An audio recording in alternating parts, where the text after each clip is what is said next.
All the bungee straps are on. It took 15 minutes, thereabouts. Remember, I know what I'm doing. So if you don't know what you're doing and you're all fingers and thumbs with DIY, you are going to need to get somebody in when this arrives.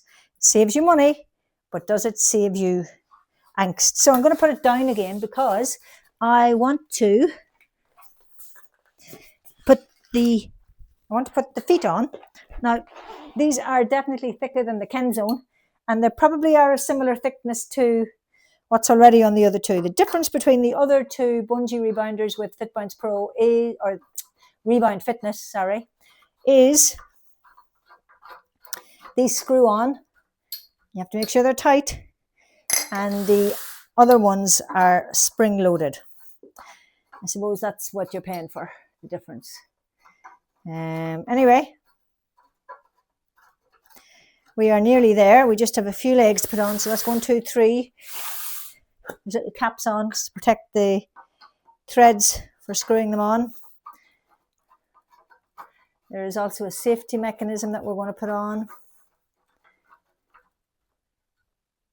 And there's a bar. So 1, 2, 3, 4, 5, 6. You know, I'm comparing it to the Kenzone, but I can't, because even doing this, even putting these on, this is better quality. It is dearer also than the Kenzone, but this would be comparable to the more expensive Kenzone Rebounder. I will get the name of it. This is not comparable with the entry level one that I got. I think it was the KA I got, did I, or something like that? The K, I can't remember. I will let you know in a different video. So it's not taking long to put all the legs on. I already had 2 on to help me unfold the rebounder. I have all the feet on. And the thing about these rebounders are these cups at the bottom, they're brilliant. And they have a little bit of metal in the bottom. But you can also add, there's a couple of extra metal pieces come. So if your floor is uneven, and that can happen, you can add little metal washer sort of things in here to the base, and they will help balance the rebounder out on your floor.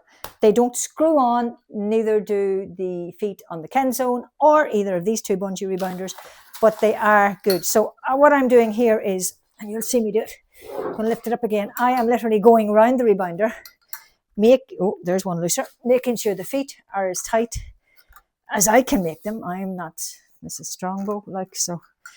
Oh, that one was a bit looser. This is what can happen with screw-on legs. You really do have to check them and continue to check them as you rebound, because they can come loose because they're screw-on. But they are all, I'm going around now the second time. Whoops. They're good. Okay. So feet are on, legs are on, sorry. Whoops, what am I on?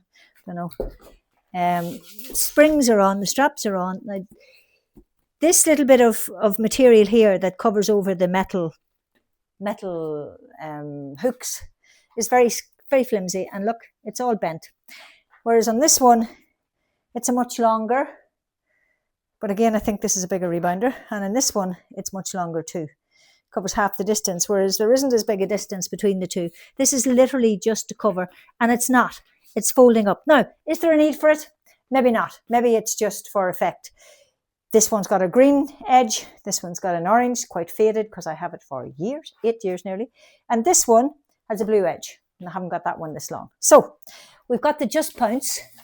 I'm going to take the cardboard, the box that it came in, from under it. I am going to check to see, does it need any extra metal fittings? I know there is a bar comes with it, and I'm going to put it on, but that feels pretty good. That feels pretty good. Next video, I'm getting up.